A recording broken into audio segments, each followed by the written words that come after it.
Hi, and welcome to Chat Club. There's only one rule, and everybody talks about Chat Club. That's the number one rule. Hi, I'm your host, Alan Hilty, and today's episode is going to be episode 5, and I'm looking to discuss about depression. Is depression real? I absolutely think it's real. I think people live with depression every day. They hide it, they put a mask on, they put a happy face on. It's no different than, that guy seems to have it together. But in actuality, the guy's putting a pretty good front on, more than likely, he or she. There's no visible wound signs with depression. People are having the feeling of hopelessness, no energy, no positive outlook, angry, no empathy, and feeling helpless. And that's an awful thing to be living with on a daily occurrence. Now, I did a lot of research on this, and I really like the definition from helpguide.org. What is depression? Feeling down from time to time is a normal part of life.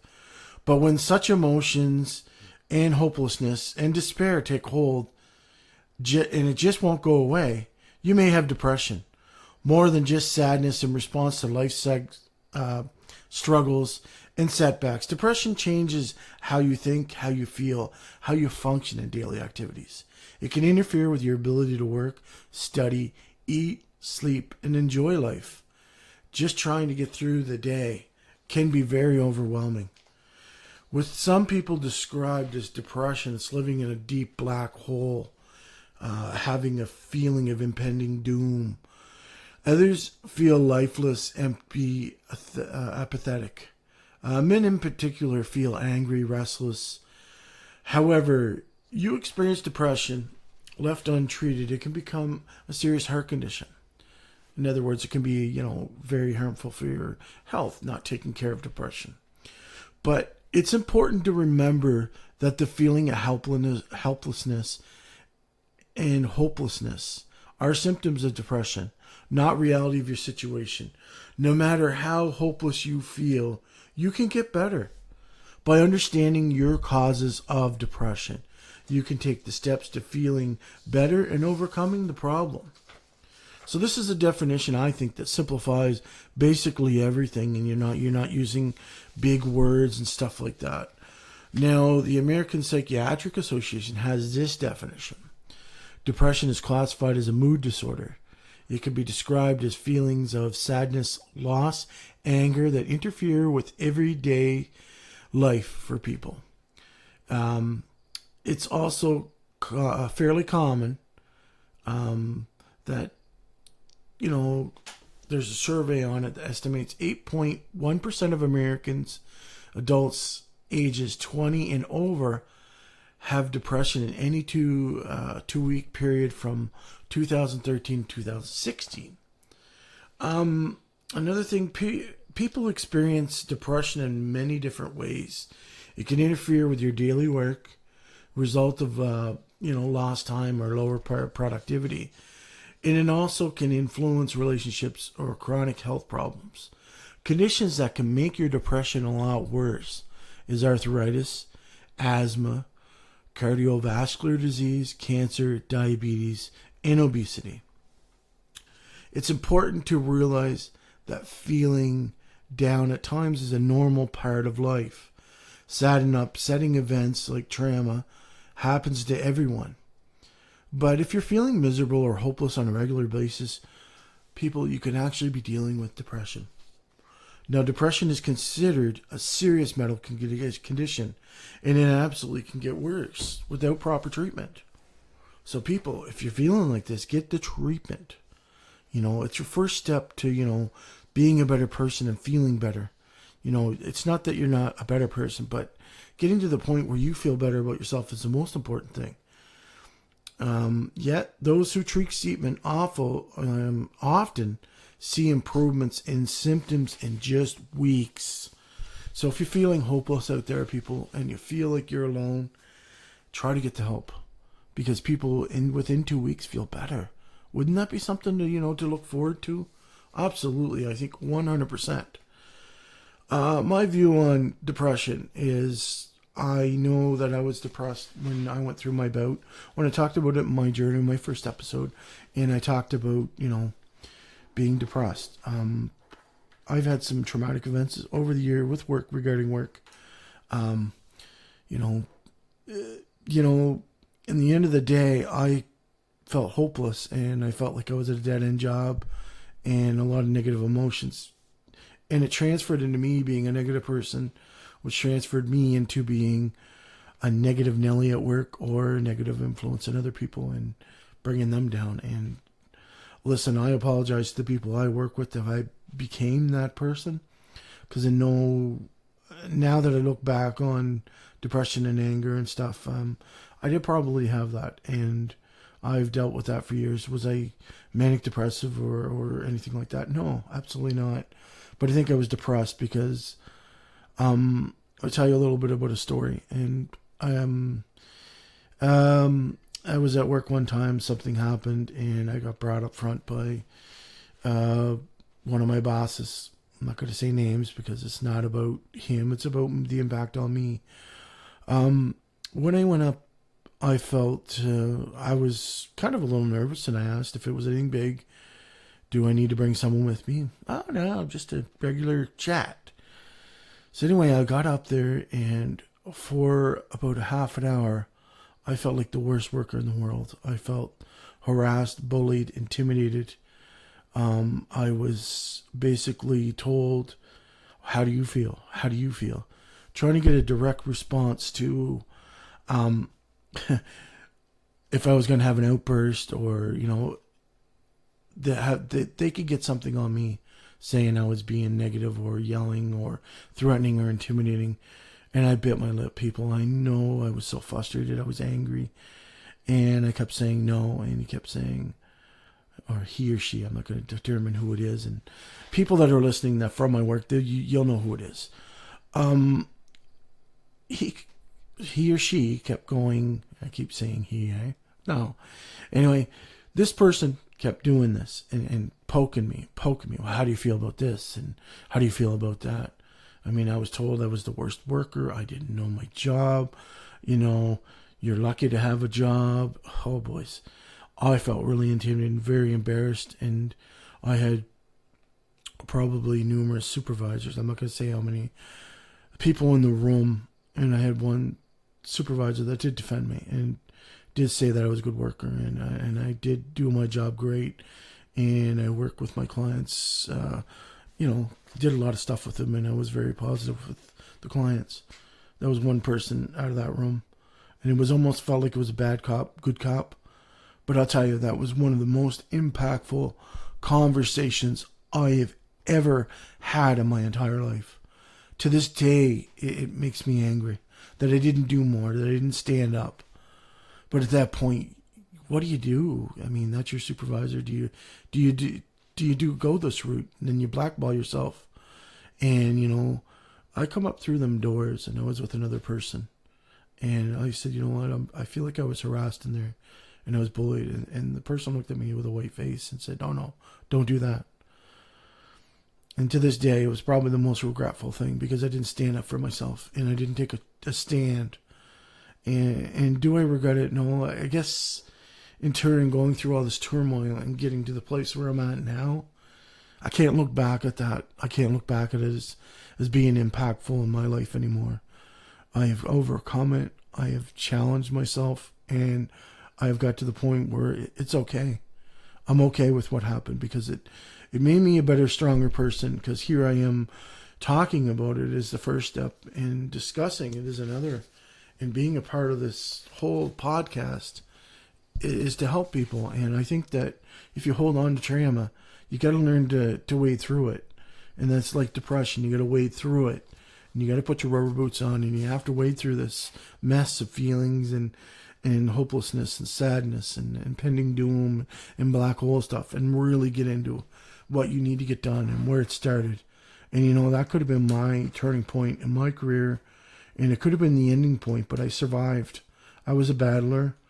I wouldn't let it bring it down, and I can attribute that to a lot of my sports playing. And when I played sports, And people, I'm not exactly the most physique kind of guy, but I played high caliber sports, and the fans were pretty brutal to me, and they called me a lot of nasty names. But I fed into the nasty names, and I made it my mission to prove them wrong, because I've always been the type of guy that no matter what people say about me, I've always struggled with the confidence to do it. But at the same point, it gave me the motive to say, you know what? I'm going to prove you wrong. I'm going to work extra hard. And if people ever see me run, they'd be like, oh my God, how does that man, look at the size of him and he moves that quick. Believe me, my coworkers will attest to it. They've seen me run on several emergency responses and stuff, and I run for a bigger man. Now, this is something I struggle with depression is my weight too. And you know, I'm a binge eater. I'm a emotional eater, and when things go wrong, or I'm bored, or whatever, it's one of my downfalls, I guess you could say. But anyway, what I'm trying to say about this whole situation and my trauma is I let it define me for several years. I let it define me. It defined my work and defined in how I was in work and defined. I bought into what he said, and I shouldn't have never. I did it in high school where teachers said I was a certain something, and I bought into being the bad kid. But I proved them all wrong, because here I am, you know, graduating out of high school. Just, you know, they pretty much graduated me. But I turned around and I got myself a university degree, and I got a major in criminology and sociology, and I did it. I motivated myself to get it done. And, you know, I had a lot of help on the way. Absolutely. I had some support, big supporters. And, you know, family is a big supporter. And you know, seeing the end result and the end goal, you know, me coming out with a double major, just getting out of high school, that was a win for me. That was like, haha, I can do it. I did it. I'm the man. But that was more my story. Now, I can go on and on about my story, but we're going to talk about depression, because in the end of the day, this is a part of who I am.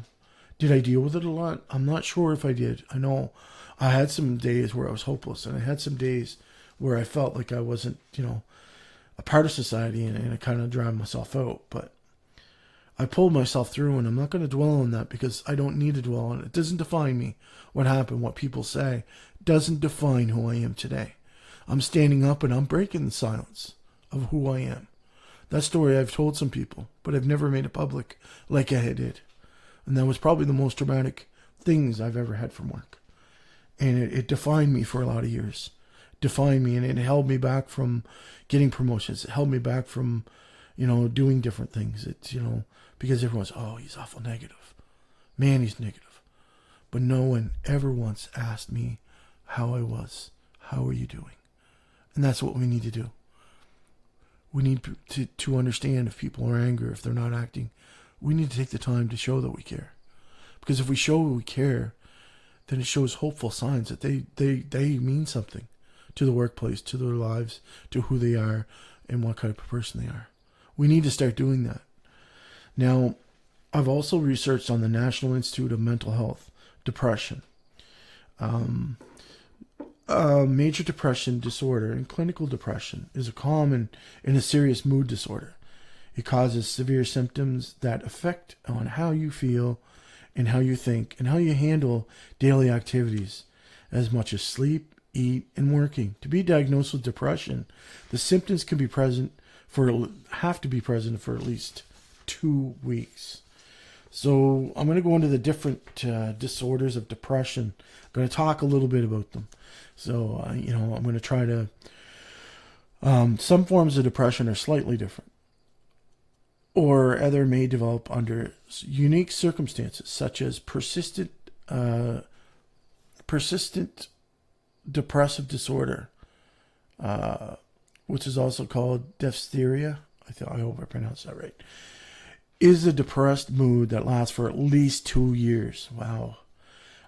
People diagnosed with persistent depressive disorder may have episodes of major depression along the periods with lesser severe symptoms, but symptoms must last for at least 2 years to be considered persistent depressive disorder. Wow. That's pretty relevant to be depressed for 2 years. Wow.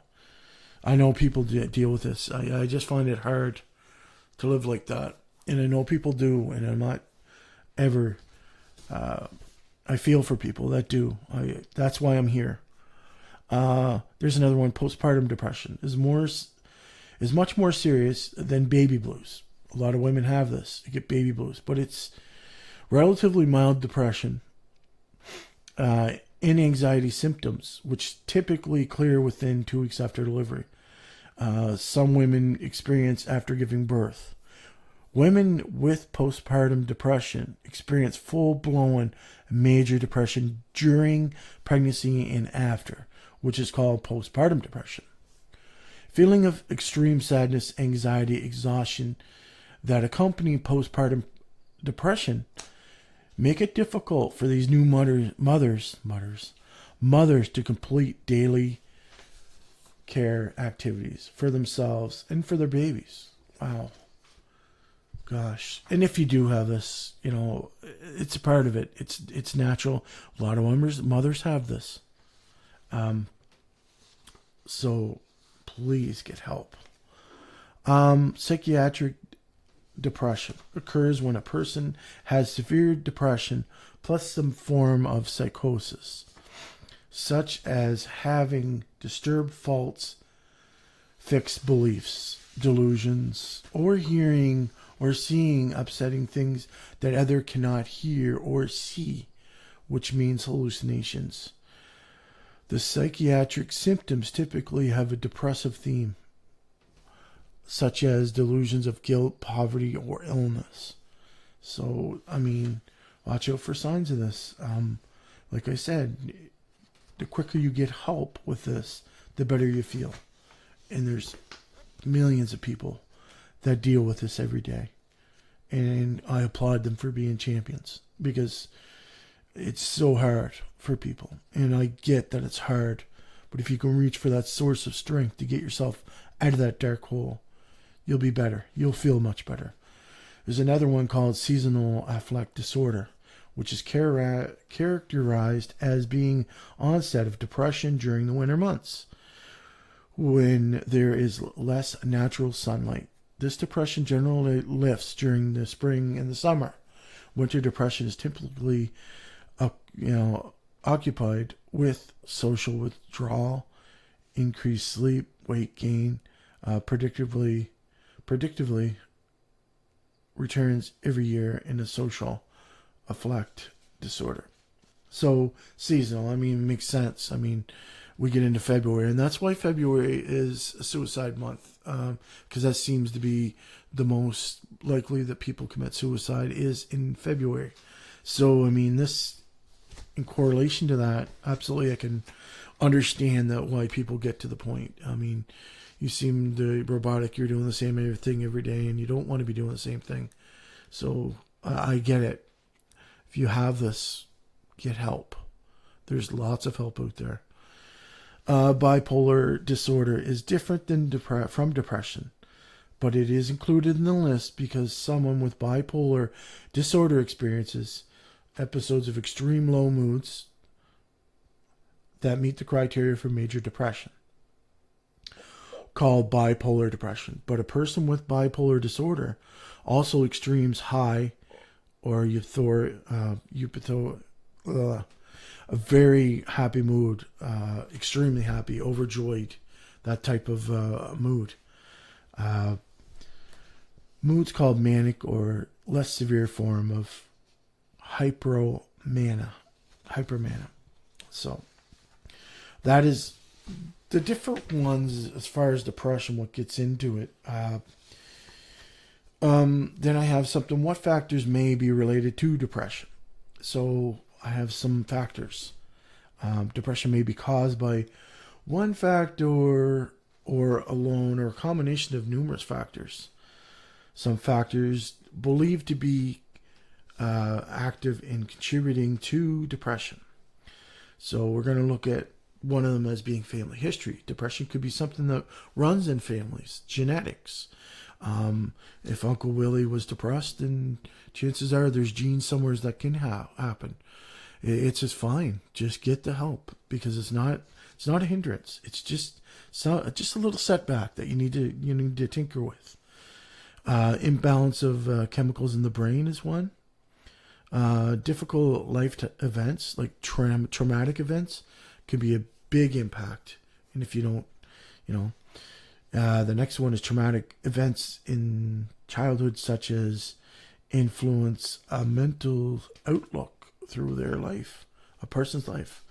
A traumatic event can mean a lot of things: abuse, neglect, divorce, family violence. Now here's one: gender, and women are more likely to develop depression than men. I don't know if that's because of the thing I talked about before about men who are hiding their feelings and don't want to feel like they're weak, and that could be a lot of it. Just drinking my coffee here. Increased work demands, such as times people likely becoming depressed, like work increases, different job titles, or more added responsibilities, or a different way to do it. People are a creature of habit. Sometimes you change the routine, it puts people into an anxiety frenzy, and sometimes it happens that that sort of stuff.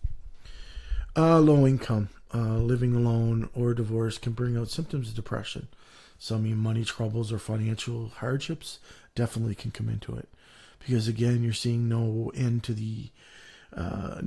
it, and it's hard because that's So brings me to my next section, which is common symptoms of depression. So ones I've laid out, like lack of motivation. I mean, depression also, often causes people to lose interest in the things they used to enjoy. Formally going out with people might turn down invitations from friends. Individuals may start to neglect their hygiene or their appearances. That sort of thing. The responsibilities. They don't take them as serious. Normal social interactions. They kind of retreat and go into a hermit type of. They go to solitude, and when you start doing things, people, that person, if they're withdrawn. No, I got other things. It's careful to watch that sort of thing, because you want to take care of your coworkers, your family members, and stuff, and other people. Number two is having difficulty making decisions. Research has shown the average person makes 4 to 5 decisions per hour. That's pretty big. The vast majority of these decisions require little thought. They're automatic decisions. But a person with depression could find the smallest decisions very difficult to make when normal thought processes are interrupted, such as depression. Depression can make individuals more forgetful, causing problems with concentration. Medications used to treat depression can also cause memory problems. So that's pretty big. Depression, low self-esteem, huge one. I've dealt with this. When a person becomes unable to effectively carry out responsibilities, or they may notice that they're alienating, friends and family and coworkers and stuff, that can happen. Even diagnosed with depression, they can blame themselves for their lack of sociability. This can decrease the self-esteem. Puts it into your self-doubt and your negativity. Low self-esteem, it's huge with social media and people having to be a certain size, and you look at other people, oh my gosh, they're so good looking, but you see, you don't know what other people are walking in, or you walk a mile in their shoes. They could be dealing with the same issues as you. Because a lot of people that are in good shape still have self-esteem issues. A lot of people look at me and they think that I'm pretty confident, but I deal with self-esteem issues. It's normal. You always want to be better, and it's normal to have low self-esteem. But it's how to battle it and how to make yourself say, I'm okay with this. I'm okay. I will make changes. I will do this to get better. These are the sort of things you need to do. Number 4 is guilt. Guilt.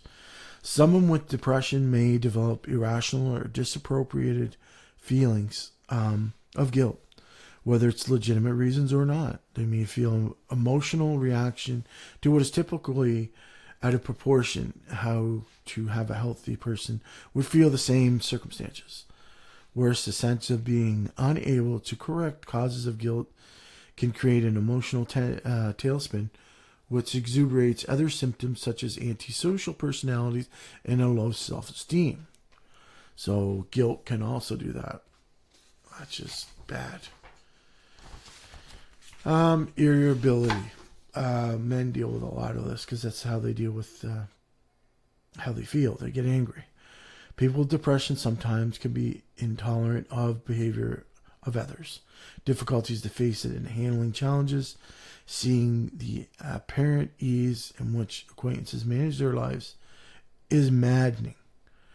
A depressive person can become overly sensitive to perceived slights and even experiences an emotional outburst even when they feel slighted. If they feel like they're being mocked or, somebody's using sarcasm at work, and a lot of people use that, can impact somebody being very angry, which is not good. They have the inability to suppress that anger, and it just comes out because they don't know how to manage it or deal with it. Another one with depression is anxiety.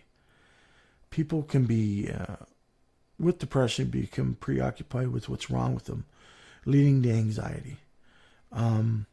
Could experience mysterious pains, fatigue, appetite, problems with concentrating, other issues that could suggest a serious physical ailment. Sometimes receiving a diagnosis of depression and other mental disorder can relieve this symptom, but sometimes the individual has a reason for the distress. So, the anxiety is a reaction to your body saying there's something wrong. So, I discussed this in my anxiety issue. And this is a big one. No one likes to talk about it, is suicidal thoughts. People with depression also have a pessimistic view on life. They start to think about death, though only a few are willing to talk about it, of their hope, and it will be over soon. This kind of talk frightens a lot of people because they don't know how to react. It's awkward. No one wants to ask the question, are you suicidal? Now, we take a great course in my workplace. It's called Assist. And we go into scenarios where we have to talk someone off a bridge, or we have to talk someone out of doing something. We have to find a common ground with people. We have to find what's wrong. We have to find out who they are. First of all, talk to them. Talk to them. Hey, what's your name? What do you do? Try to get a sort of connection with them, because we don't want anybody to die. We don't want anybody to commit suicide. Absolutely not. Because we're all humans and we look to help. So we get into that. The Assist is a beautiful program, and we talk to them about, what's going on, and they feel hopeless, and they express themselves. Biggest thing about this is listening. You have to listen, because even if they get it off their chest, they say, oh my God, somebody's listening. Someone does care. Someone absolutely does care about me, which is huge. So, we need to, there is a correlation between depression and suicide. And we know that. And there's research out there for miles about this. Anyone, concerned about a friend or a family member well-being should encourage them to talk to a doctor. Absolutely. Because there can be medication, or there could be some therapy or anything like that. Another one with depression is sleep. Is another one. Some people find it hard to sleep, while others wake up early in the morning, can't fall back to sleep. Some feel incapable of getting out of bed because their sleep is so jagged. Sleep deprivation adds fatigue and exuberates other symptoms of low activity or feeling of Get into sleep deprivation. Okay, that's kind of the what I was talking about. Another one, I mean, I talked about a physical pain. Now, these are just information that I've got off the internet. And the last thing I want to talk about is basically reckless behavior. If you see someone engaging in, substance abuse, drinking a lot, compulsive gambling, reckless driving, or dangerous sports, more than likely they're severely depressed. I mean, they use these just to mask their feelings and to stay out of depression or from a traumatic event. In closing, and depression hits everybody in some form, no matter how big or how small or how hopeless it seems. Depression can affect you physical, mental, your emotional state, and your well-being as one overall well-being. The roadmap to regaining your health with depression begins with the understanding of your symptoms. What are you going through? Once you understand and recognize your symptoms, you'll be more confident and prepared to reach out for help or support or get a family member to go with you. Your diagnosis and treatment will be individualized by your health care provider that you'll receive. There are a few that help with depression and to stay ahead of it. I know there's a few of them that people that, if you can stay ahead of your depression, know that you have it. Like I've done that and I stay ahead of it and I try to stay ahead of it. So, I mean, you're the only one that can reach out and take a chance and get the steps that you need. And the biggest thing is that, you're not alone in this journey. Break the silence, seize the moment, and take ownership. Don't let depression be your one thing that holds you back. Don't. Now, I have a quote here, and I love it. And it's from Brooke Davis, and I've got it from healthyplace.com. They have several different quotes on there, like positive quotes. Sometimes life will kick you around, but sooner or later, you realize you're not just a survivor. You're a warrior. You are stronger than anything in life throws your way. Beautiful quote. So, another thing I want to do before I go is, I know I talked about a lot of depressing things, but here, I have this off Facebook and I really love it. I'm going to read some of the things that, that says, and it's called, In Case You Didn't Know, You're Not a Burden. It's okay to struggle. It's okay to tell people that you're struggling. Don't suffer in silence. Tell someone, get the help. It's what I've been stressing my whole podcast. It's okay to need help. Everybody needs help once in a while. Please get yourself help. You're not the exception to recovery. The world is a more beautiful place because you are in it. And I firmly believe that. You're worth it. You are a good person. And I want to thank you for existing. You are beautiful. You're not the exception to recovery. I've already said that one, but it's a good one. Please stay alive. If you're looking for a sign not to kill yourself, this is the sign. Please stay alive. People love you. I love you. Don't give up. Be positive, people. And I know this is a long podcast, probably one of my longest ones. But here's the thing, I want to talk about depression. And I'm going to have a person in the future that has volunteered about depression and has for his whole life. And he's a pretty inspiring person, I think. And I'm very, very gracious that a lot of people have stepped up. Because this is not only my battle. This is not only me stepping up, it's other people. And I want you to step up. And I want you to take ownership. And I want you to not be silent anymore. And I want to tell you that you are a great person. You are important to me. And you're important to the world. You're important to your family, your friends, your coworkers. Without you, some things don't function. You may not see that, but I see in myself that I know the world goes round and round and a lot of negative things have happened and people get through it. But let's get through it together, people. Let's get through whatever you're going through with every one of these podcasts. And I hope I can relate with you in some way, in some fashion. Because at the end of the day, this is what I'm here to do. I'm not here for fanfare. I'm not here for anything. I'm here to help people. I'm out, and I just want to say that I really, really, really thank you for listening. And I really hope that you take some of the advice and some of the things that I say on here to, to fruition and take yourself and get help. Because getting help makes your life better, makes you more manageable. And that's what we need. We need you to take the bull by the horn and go do it. But anyway, I'm going to go on and on and on about this, but I really hope you enjoyed this podcast. I'm Alan Hilchey. Thank you for listening to this podcast. Thank you for listening to Chat Club. I'm on Facebook. I want you to send a like. I want as many likes. I got to share a lot of things through my Facebook page. I want you to take, it's called Chat Club. It's on there. It's viewable. And listen, I want you to share this stuff. If people are having problems, share this stuff. And I want to hear comments from you, because it's important that I know that what you're feeling.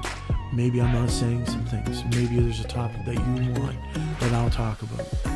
Anyway, I'm going to sign off. This is Alan Hilchey. Thank you very much. Thanks for listening to Chat Club.